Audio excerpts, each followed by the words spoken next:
에베소서 1장 1절부터 14절까지 두 절씩 번갈아 읽겠습니다. 같은 방법으로 찾으셨으면 시작.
네, 이 에베소서는 흔히들 이제 옥중서신이라고 불려지고 있습니다.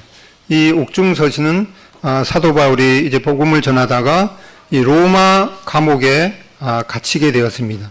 그러면서 이 에베소 지역에 있는 이 교회에 편지를 한 것이 바로 이 에베소서입니다. 그러니까 이 로마 이 옥중에서 이 네 개의 서신서를 썼죠. 에베소서, 골로새서, 빌립보서, 빌레몬서 이 네 개의 서신을 썼습니다. 그래서 그냥 로마에서 에베소에 있는 지역에 편지를 보냈다. 이러면 이제 아시는 분도 많으시겠지만은 또 이제 교회 신앙생활 시작한 지 얼마 안 되신 분은 이런 그 지역들을 잘 모르실 수가 있기 때문에 이런 자료들을 보면서 말씀을 드리는 게 좋겠다는 생각이 들었습니다. 그래서 이런 자료들을 보여드리는 것은 우리가 읽는 이 하나님의 말씀이 그냥 꾸며낸 얘기가 아니라 실제로 이 땅에서 그 특정한 장소에서 실제적으로 일어났던 그런 일임을 우리는 계속해서 확인할 필요가 있는 것 같습니다. 여기 지금도 여기 에베소는 이제 이 터키 지역에서 우리가 그 성지 순례를 가게 될 때 가장 중요한 장소 중에 하나입니다. 여기가 이제 그 해변에 있기 때문에 그 당시에 이제 여러 지역으로 이제 갈 수 있는 그런 이 항구가 있어서 아주 중심 도시였던 것을 보게 됩니다. 이 로마에 가면은 지금도 이 사도 바울이 갇혔던 그 감옥이 남아 있습니다. 그런데 이 에베소서를 기록한 감옥이 어느 곳인지는 확실하게 알려져 있지 않지만은 이 사도 바울이 1차로 로마의 그 감옥에 있을 때는 사도행전 28장에 보면은 이 셋집에 거하면서 약간은 자유로운 그런 상태에서 또 편지를 써서 또 다른 사람을 통해서 전달할 수 있는 약간의 자유가 있었습니다. 그런데 그 후에 이제 풀려나게 되죠. 풀려나서 이제 디모데 전후서,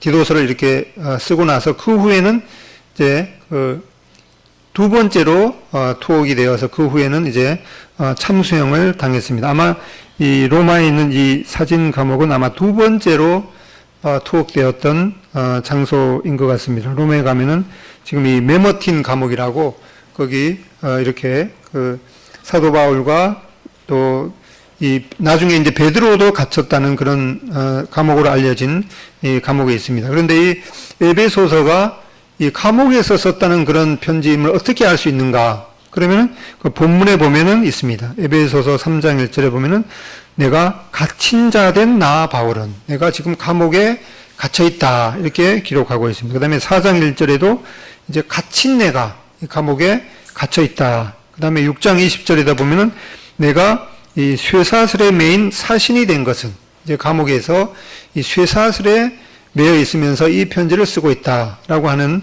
내용임을 보게 됩니다.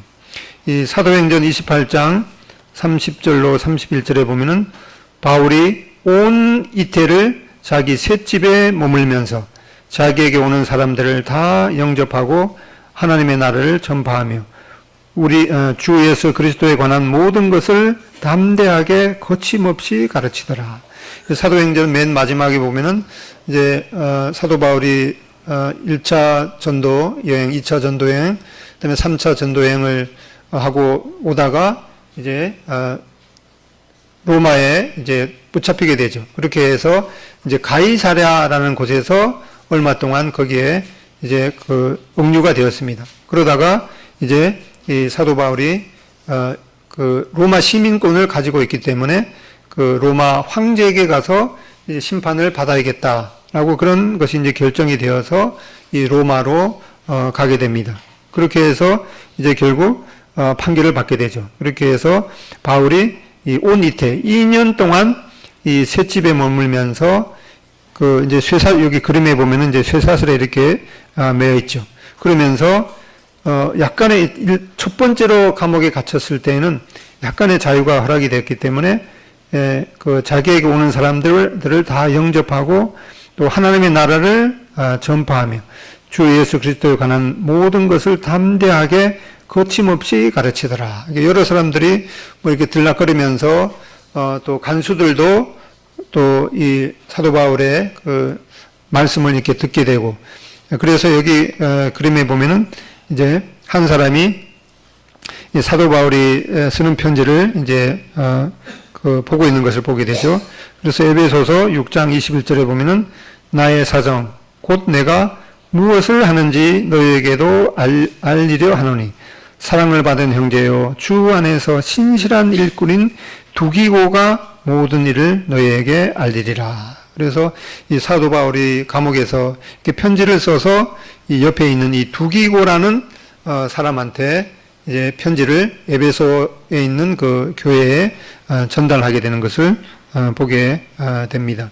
그래서 이 우선 1장 1절에서부터 14절까지의 내용을 보면은 이 삼위일체 되신 하나님, 즉 성부, 성자, 성령께서 베푸신 복에 대해서 기록을 해주고 있습니다. 우리는 지금 성부 하나님, 또 성자 예수 그리스도, 성령 하나님 이 세 분이 동일하게 하나님이시며 동시에 그 세 분은 하나이다라는 그런 그 용어를 삼위일체 되신 하나님 이렇게 정의를 하고 있습니다. 근데 우리가 다 여기에 대해서 그거는 이제 당연하게 당연하게 이렇게 생각하고 있지만은 이 교회 역사를 보게 되면은 이상한 그런 그 논란들이 제기가 됩니다.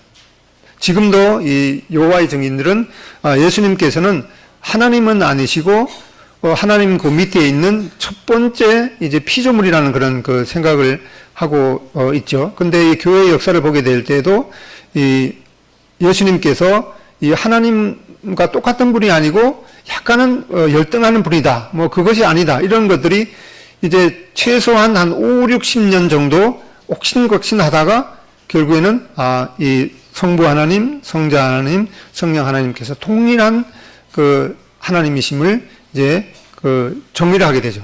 바로 그렇게 정리한 것이 바로 우리가 외우지는 않지만은 이 믿음의 근본인 이 사도신경을 통해서 성부 하나님, 성부 하나님, 성자 하나님, 성령 하나님께서 동일하신 하나님이시고 또 삼위일체 되신 분이시다라는 것을 우리는 지금 의문의 여지 없이 그렇게 믿고 있습니다. 그래서 1장 3절로 6절에 보면은 여기는 이제 우리의 구원에 있어서 성부 하나님께서 어떠한 역할을 하셨는가를 기록을 해주고 있습니다. 그 다음에 7절로 12절에서 보면은 우리의 구원에 있어서 이 성자 예수 그리스도께서 어떤 역할을 하셨는가에 대해서 찬양을 하고 있습니다. 그 다음에 13절로 14절에는 이 신자의 구원에서 이 성령의 그 역할을 찬양을 하고 있습니다. 근데 오늘 우리가 말씀의 제목인 이 신령한 복에 대해서 말씀하는 것을 보게 되면은 1장 3절에 찬송하리로다 하나님 곧 우리 주 예수 그리스도의 아버지께서 그리스도 안에서 하늘에 속한 모든 신령한 복으로 우리에게 복 주셨다. 우리는 이 하나님의 복에 대해서 신령한 복에 대해서 생각하기 전에 우선은 하나님을 찬양하는 것부터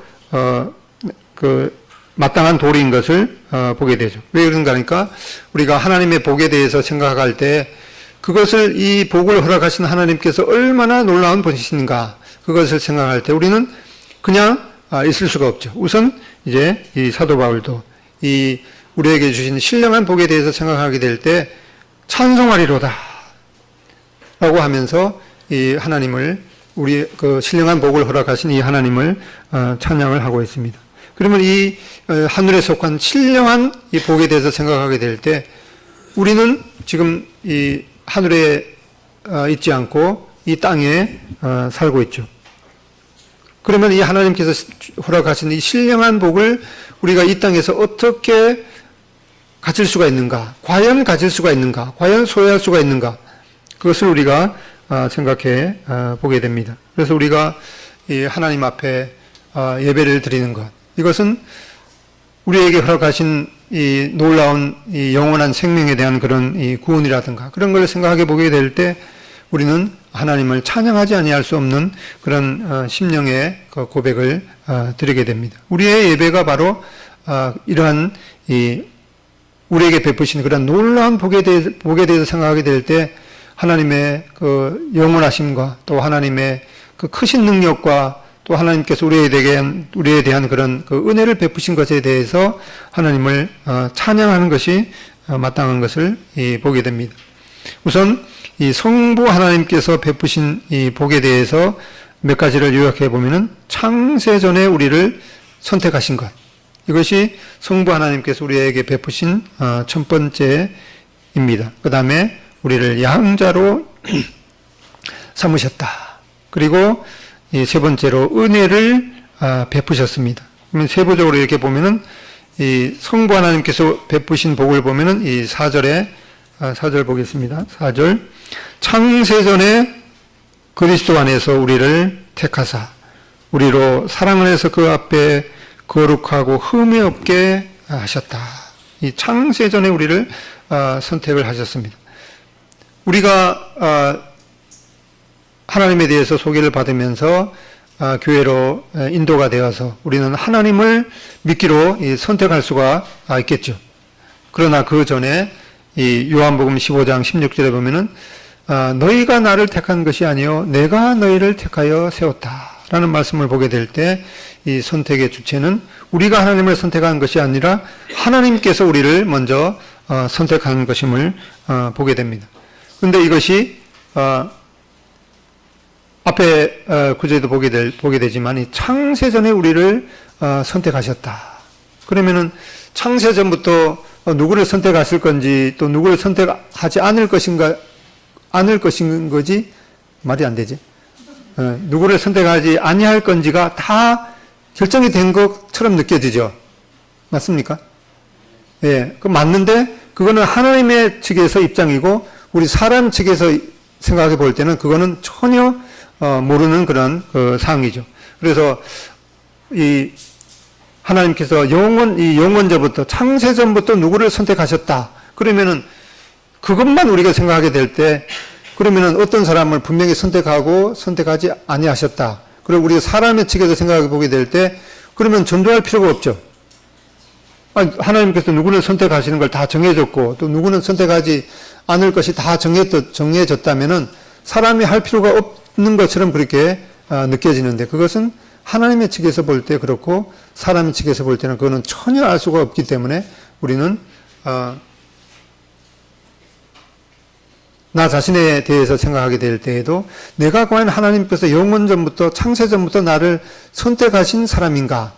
그것이 정말 궁금하면은 딱 한 가지 방법이 있습니다. 그것은 예수 그리스도를 구주와 주님으로 영접하고 나서 보면은 그때 가서 이제 알게 되는 거죠. 하나님께서 나를 영원전부터 선택하셨구나라는 것을 그때 가서야 깨달을 수가 있는 것이죠. 그래서 이 하나님의 나라의 바깥에 보면은 뭐라고 써 있는가 하니까 누구든지 오라. 또 믿는 자마다 누구든지 믿는 자마다 예수님을 믿는 자마다 하나님의 자녀가 되게 하리라. 그렇게 써져 있습니다.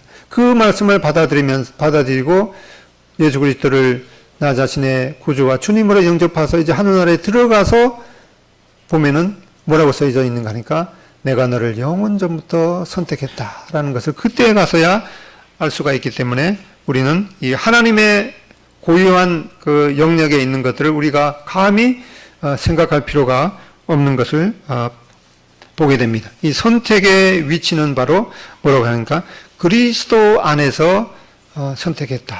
그래서 우리가 이 하나님께서 나를 창세전부터 선택하셨는가 그것이 정말 궁금하면은 그리스도 안으로 들어와 보면은 내가 너를 영원전부터 창세전부터 선택을 했다라는 것을 그때 가서야 깨달을 수가 있는 것을 보게 됩니다. 왜 그러면 우리를 선택하셨는가?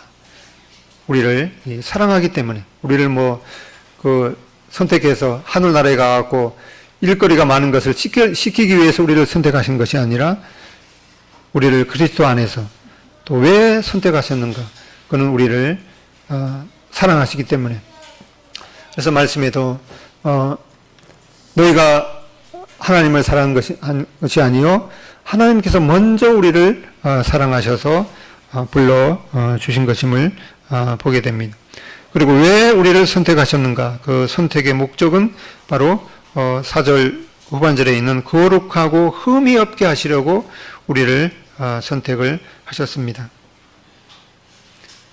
그 다음에 두 번째로 하나님께서 우리를 5절에 보면은 5절에 뭐라고 나오죠? 5절에 그 기쁘신 뜻대로 우리를 예정하사 예수 그리스도로 말미암아 자기의 아들들이 되게 하셨다. 우리를 하나님의 이 양자로 삼으셨습니다. 우리는 이방인으로서 하나님과 상관도 없는 그런 사람이었지만은 우리 주 예수 그리스도로 말미암아 우리를 양자로 삼으셨습니다.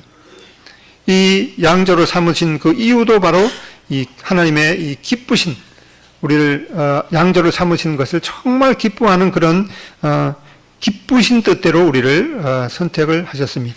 이 양자로 그러면 언제 양자로 삼으시기를 계획하셨는가? 그거는 이 창세전부터 예정 가운데 우리를 양자로 삼으시기로 계획을 하셨습니다. 이 창세전부터 우리를 선택하신 것, 또 우리를 창세전부터 선택하기로 예정하신 것, 정말 얼마나 놀라운 하나님의 은혜인지 모릅니다. 아직 하나님의 이 예수 그리스도의 은혜 가운데 아직 들어오지 않는 자는 창세전부터 나를 하나님의 자녀로 선택하기로 예정하셨는지 정말 궁금하다. 그것이 정말 궁금하면은 예수 그리스도 안에 들어와야지 그 답이 주어지는 것을 보게 됩니다. 그러면 이 양자로 삼으시는 것이 언제 실현이 되었는가? 창세전부터 예정을 하셨는데 그 갈라디아서 4장 4절로 5절에 보면은 때가 참에 하나님이 그 아들을 보내사 여자에게서 나게 하시고 율법 아래에 나게 하신 것은 율법 아래에 있는 자들을 속량하시고 우리로 아들의 명분을 얻게 하려 하심이니라. 이 하나님의 기쁘신 가운데 이 창세전부터 예정하신 그 기쁘신 뜻 가운데 하나님께서 그 계획을 갖고 계시다가 이제 때가 차게 되니까 예수님을 여자에게서 나게 하시고 또 율법 아래 나게 하셔서 우리를 속량하시고 우리를 하나님의 양자로 삼으신 은혜를 보게 됩니다.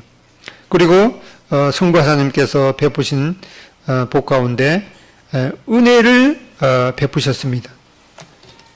6절 7절을 보면은 이는 그의 사랑하시는 자 안에서 우리에게 거저 주시는 바 그의 은혜의 영광을 찬미하게 하려는 것이라. 우리가 그리스도 안에서 그의 은혜의 풍성함을 따라 그의 피로 말미암아 구속, 전에 개혁성이 구속이라 되어 있는데 지금은 속량, 곧 죄사함을 받았으니 이렇게 말씀하고 있습니다. 성부 하나님께서 우리에게 이 은혜를 베푸셨습니다. 이 은혜라는 말은 그냥 어떤 사람이 그 하나님의 말씀을 듣고 오늘은 참 은혜 받았습니다. 그때 말할 때 은혜는 그냥 감동을 받았다는 그런 의미인데, 그런 의미에서 더 나아가서 원래 은혜라는 그런 의미는 전혀 받을 자격이 없는 자에게 하나님께서 베푸시는 호의, 아량, 이것을 바로 은혜라고 일컫고 있습니다.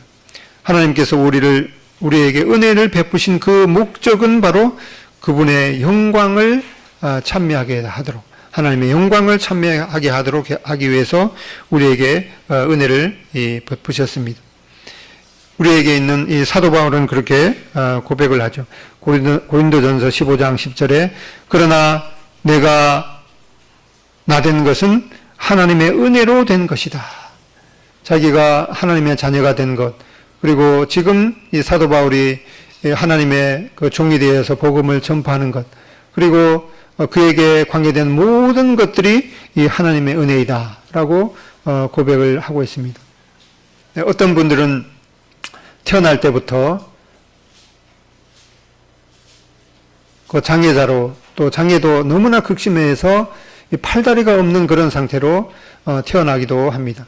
그런 분에게 있어서 이 하나님의 은혜를 생각하기에는 너무나 힘들지도 모르죠. 그러나 우리가 여러 이 사지가 없는 상태로 태어나서 또 하나님을 믿음으로 말미암아서 그에 일어난 모든 것들이 오히려 하나님 앞에 감사의 제목이 되는 그런 사람들을 보게 됩니다. 그 중에 한 분이 바로 이 닉 부이치치라는 분이죠. 그분은 태어날 때부터 이제 그 사지가 없는 그런 상태로 태어났는데, 다만 그 발 한쪽에 그 발만 겨우 이렇게 남아있는 그런 상태로 태어났습니다. 그래서 그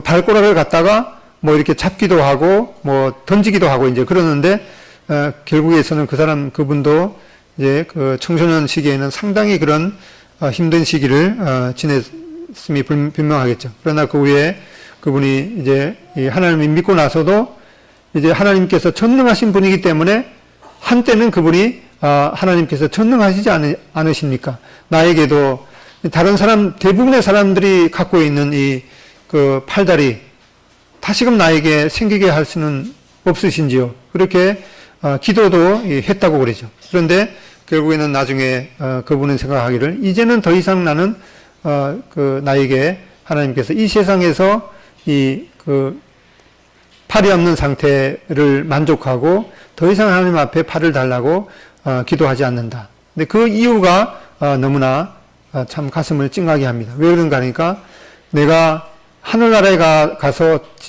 제일 처음으로 악수하는 분이 바로 예수님이기를 원하기 때문에 나는 이 세상에서 그 팔을 더 이상 원치 않는다. 또 이 화니 크로스비라는 그 태어나서 몇 개월 안 있다가 이제 실명이 된 그 여자분이 있죠. 그분은 우리 찬송가에 많은 찬송가도 지었지만은 그분도 이제 예수님을 믿고 나서 이 세상에서 다시 한번 이 눈을 뜨기를 원합니까? 그렇게 물었을 때 절대로 아니다. 왜 그런가 하니까 나는 하늘나라에 가서 하나님께서 새로운 눈을 주셨을 때 내가 그 눈을 떠서 처음으로 바라보는 분이 바로 예수님이기를 원하기 때문에 그렇게 하기를 원치 않는다. 그렇게 고백을 했다고 그럽니다.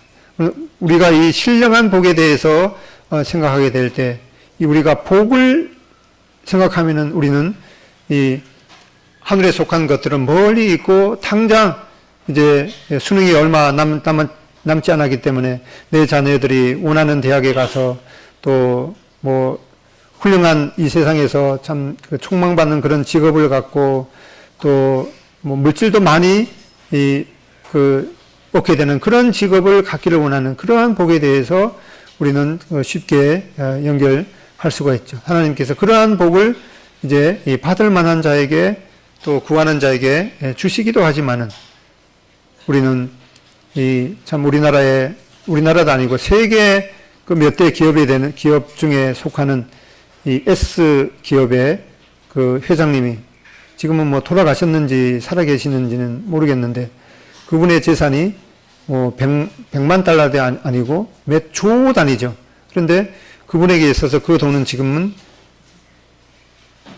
아마 아무런 의미도 없는 그런 것임을 보게 될 때 이 세상에 속한 복이 참 얼마나 허무한가를 생각하게 보게 되면서 우리에게 주신 하나님께서 허락하신 이 복은 정말 썩지 아니하고 쇠하지 아니하고 그 어느 누구도 침범할 수 없는 그런 이 신령한 복임을 생각해 보게 됩니다.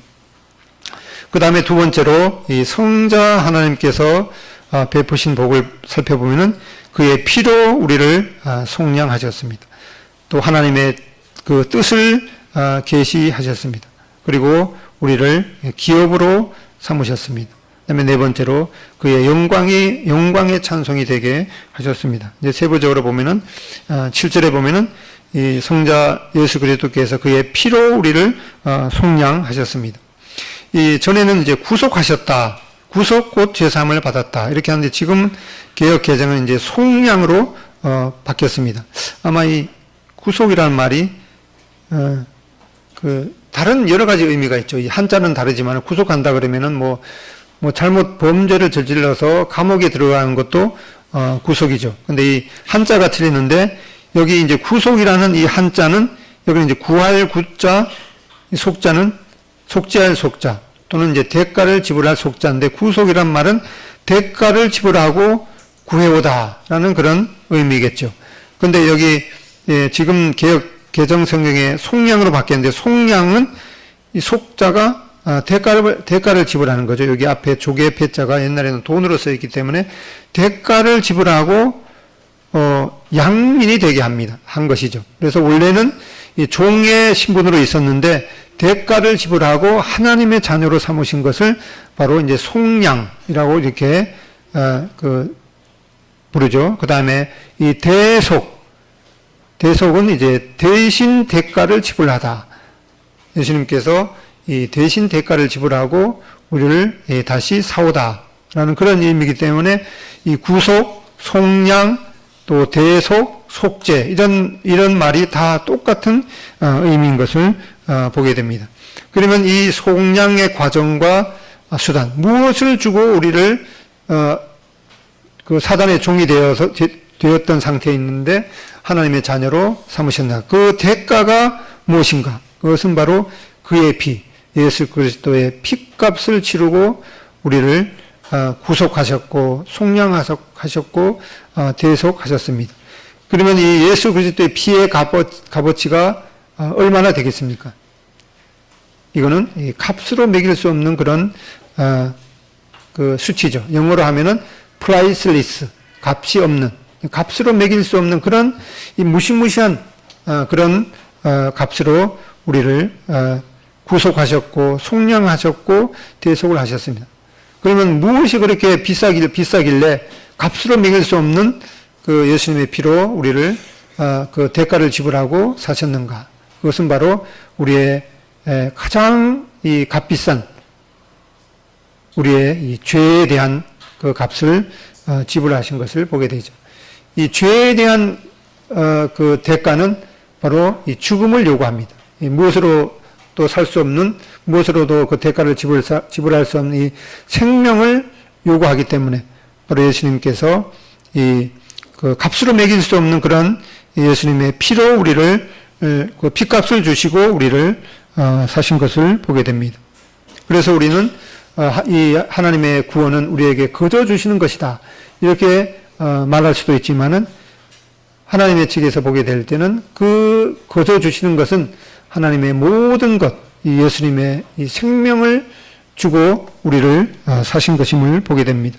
그 다음에 이 하나님의 뜻을 계시하셨습니다. 하나님의 뜻 중에 이 하나는 바로 내 아버지의 뜻은 아들을 보고 믿는 자마다 영생을 얻는 이것이니 마지막 날에 내가 이를 다시 살리리라 하시니라. 하나님의 이 많은 뜻이 있지만은 그 가운데 이 아주 중요한 뜻 중에 하나인 아들을 보고 예수 그리스도를 보고 믿는 자마다 이 영생을 얻는 이 하나님의 뜻을 예수 그리스도를 통해서 계시를 하셨습니다. 그 다음에 우리를 이 기업으로 삼으셨습니다. 이 기업으로 삼으셨다는 말이 무슨 뜻이겠습니까? 이 기업이란 말은 이제 다른 말로 유업으로 삼으셨다는 거죠. 하나님의 소유로 삼으셨다는 그런 말씀입니다. 우리를 하나님의 이 기업, 여호와의 우리들에게 주신 이 자녀는 하나님의 기업, 하나님의 소유, 하나님의 재산이라고 이렇게 말씀하고 있습니다. 말라기 3장 17절에 보면은 만군의 여호와가 이르노라. 나는 내가 정한 날에 그들을 나의 특별한 소유로 삼을 것이요. 여기에 이제 우리 성경에는 특별한 소유 이렇게 되어 있는데 원래 성경에는 이게 한 단어로 되어 있습니다. 원래 히브리 성경에는 한 단어로 이렇게 되어 있습니다. 한 단어가 이제 이렇게 읽죠. 세굴라. 우리를 이 특별한 보물로 삼으셨습니다. 우리를 세굴라로, 한 단어죠. 세굴라로 우리를 삼으셨습니다. 바로 우리를 예수 그리스도의 그 피값을 주고 우리를 하나님의 특별한 기업, 특별한 유산, 또 특별한 소유로, 특별한 재산으로 우리를 삼으셨습니다. 그리고 우리를 그의 영광의 찬송이 되게 하셨습니다. 그래서 여기는 한번 읽어봅시다. 시작. 예수 그리스도는 하나님께서 우리에게 주신 가장 위대한 선물입니다. 그리고 우리는 예수 그리스도께서 하나님께 바치는 가장 향기로운 선물입니다. 우리에게 있어서 이 예수 그리스도는 하나님께서 우리에게 주신 가장 값진 선물이고, 그리고 성자 예수 그리스도께서 아버지 하나님 앞에 바치는 가장 향기로운 제물은 바로 우리인 것을 보게 됩니다. 그래서 바로 하나님의 자녀가 된 우리는 바로 이 하나님의 영광의 찬송이 되게 하셨습니다. 우리가 바로 이런 사람입니다. 뭐 어디 가고 나 이런 사람이야 뭐 그렇게 말할 수가 있겠죠. 바로 우리가 이런 사람입니다. 예수 그리스도의 그 말할 수 없는 그 고귀한 그런 예수님의 피로 우리를 대가를 치르시고 하나님의 양민이 되게 한 것, 또 아버지 하나님의 뜻을 우리에게 계시하신 것, 하나님의 특별한 소유로 우리를 삼으신 것, 또 예수님께서 하나님 앞에 드리는 가장 그 향기로운 선물이 된 것, 바로 우리가 이런 사람입니다. 그 다음에 성령 하나님께서 우리에게 베푸신 복은 바로 우리를 인치셨습니다. 도장을 찍었다는 것이죠. 이 도장을 찍었다는 것은 여러 가지 의미가 있는데 그 중에 세 가지만 살펴보면 우리를 이 도장을 찍으면 이제 자기 자신의 소유라는 그런 뜻이죠. 그 다음에 이 하나님의 보호를 입는다는 그런 뜻입니다. 그 다음에 이 하나님의 그 소유니까 다른 어떤 사람도 여기에 그 침범하지 말라라고 하는 그런 뜻을 가지고 있습니다. 소유, 하나님의 소유, 또 하나님의 보호, 하나님의 그 다른 사람의 침범을 하나님의 소유이기 때문에 침범하지 말라라고 하는 그런 뜻을 가지고 있습니다. 그리고 이제 이 도장을 이렇게 찍었기 때문에 또한 이 보증이 되시는 것이죠. 고린도후서 1장 22절에 보면은 그가 또한 우리에게 인치시고 도장을 찍으시고 보증으로 우리 마음에 성령을 주셨느니라. 그래서 우리 마음에 이 성령을 주심으로 말미암아서 이제는 하나님께서 이렇게 인을 치셨습니다. 하나님의 소유가 되었고 또 하나님의 이 보호를 받는 사람이 되었고 또 다른 어떠한 그 권력도 침범할 수 없는 그런 이 불가침 영역이 된 것임을 보게 됩니다. 그러면 앞에 있는 아버지 하나님께서 우리에게 베푸신 것 잘 기억이 안 나시죠? 너무 많았기 때문에. 그 다음에 성자 예수님께서 우리에게 행하신 것 그것도 몇 가지가 있었는데 잘 기억이 안 날 겁니다. 그 다음에 성령 하나님께서 우리에게 베푸신 것 그것도 잘 기억이 안 나기 때문에 요 세 가지만 기억을 하실 수가 있겠죠. 아버지 하나님께서 우리를 영원 전부터 선택하셨다. 또 성자 예수 그리스도께서는 그의 피로 우리를 속량이라는 말은 우리가 이 종이 되어 있는 그런 상태였는데 예수님께서 피값을 주시고 우리를 하나님의 양민, 하나님의 백성이 되게 하셨다. 그리고 성령 하나님께서는 우리에게 인을 치셨다. 라고 하는 이 세 가지 그 삼위일체 되신 성부 하나님, 성자 하나님, 성령 하나님 이 세 분이 바로 우리의 구원에 대해서 행하신 이러한 놀라운 일들을 보게 됩니다. 그래서 이제 여기 보면은 이 1장 9절에 보면 그 뜻의 비밀을 우리에게 알리신 것이요 그의 기뻐하심을 따라 그리스도 안에서 때가 찬 경륜을 위하여 예정하신 것이니 하늘에 있는 것이나 땅에 있는 것이 다 그리스도 안에서 통일되게 하시니라. 이것은 바로 이 하나님의 이 경륜을 따라서 되는 것이다. 이 경륜이란 말이 뭐 잘 쓰지 않는 이 세상에서는 잘 쓰지 않는 단어이기 때문에 이게 정확하게 무슨 의미인지 잘 들어오지 않죠. 그래서 우리가 국어 사전을 찾아보면은 이 경륜이라는 말이 세상을 다스림 이렇게 되어 있습니다. 이 세상을 다스리는 것은 하나님만 다스리는 것이죠. 그래서 이 경륜이라는 말을 굳이 풀이해 보면은 이 경력과 연륜이라는 말의 그 요약이죠. 경력의 경, 연륜의 이 윤자를 따서 하나님께서 이 경력, 하나님께서 영원 전부터 영원 끝까지 이 세상을 다스리는 경력을 가지고 있습니다. 그리고 이 연륜, 하나님께서 놀라운 그런 지혜를 가지고 계십니다. 이 경륜이라는 말에 원래 그 성경 원어는 오이코노미아라는 말인데 오이코노미아라는 말은 집을 다스린다라는 그런 뜻입니다. 이 세상이 바로 이 하나님의 집이기도 하겠죠.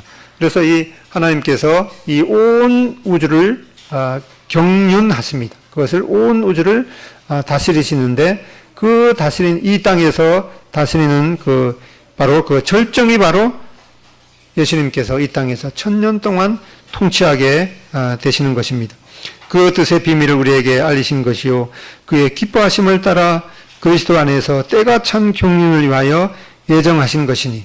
그래서 이 세상에 일어나는 이 많은 일들을 보고 우리가 뭐 세상이 어떻게 돌아갈까라고 하는 그런 이 두려움과 또 의문을 가질 수가 있지만은 이미 세상은 어떻게 되어질 것인가가 성경에 다 정해져 있죠. 지금도 여러 지역에서 뭐 지진과 기근이 일어나는 그런 이 많은 원인이 있지만은 여러 번 말씀드렸지만은 그것에 있어서의 이 근본적인 영적인 원인은 바로 이 세상에 이 많은 사람들이 저를 포함해서 이 세상에 계속해서 죄를 쌓고 있기 때문에 이 지구가 그 죄악의 무게를 견디기가 힘들어서 술에 취한 자처럼 비틀거리다가 결국에는 이제 하나님의 이 불심판, 이 세상과 이 모든 이 우리 눈앞에 보이는 세상은 이제 하나님의 그 불심판으로 타져 없어지게 될 것입니다. 베드로서에 보면은 바로 이 원자까지 다 녹여지게 되어서 이제 하나님께서 이 우주를 바로 새롭게 창조하느라 이 새 하늘과 새 하늘을 창조하게 되는 것임을 보게 됩니다. 그래서 이 세상에 바로 이 최종적인 것은 하늘에 있는 것이나 땅에 있는 것이 다 그리스도 안에서 이제 통일되게 하는 그런 하나님의 이 세상을 경륜하는 세상을 다스리는 최종적인 목표가 정해져 있는 것을 보게 됩니다. 그래서 우리가 바로 우리가 이러한 사람이 되었습니다. 하나님께서 성부 하나님께서 우리에게 이러한 놀라운 복을 베푸셨고 또 성자 예수 그리스도를 통해서 그의 피로 우리를 하나님의 자녀가 되게 하셨고 또 성령으로 하나님의 자녀가 된 것을 인치셔서 이 보증을 하셨습니다. 1장 13절, 14절 읽어보겠습니다. 시작.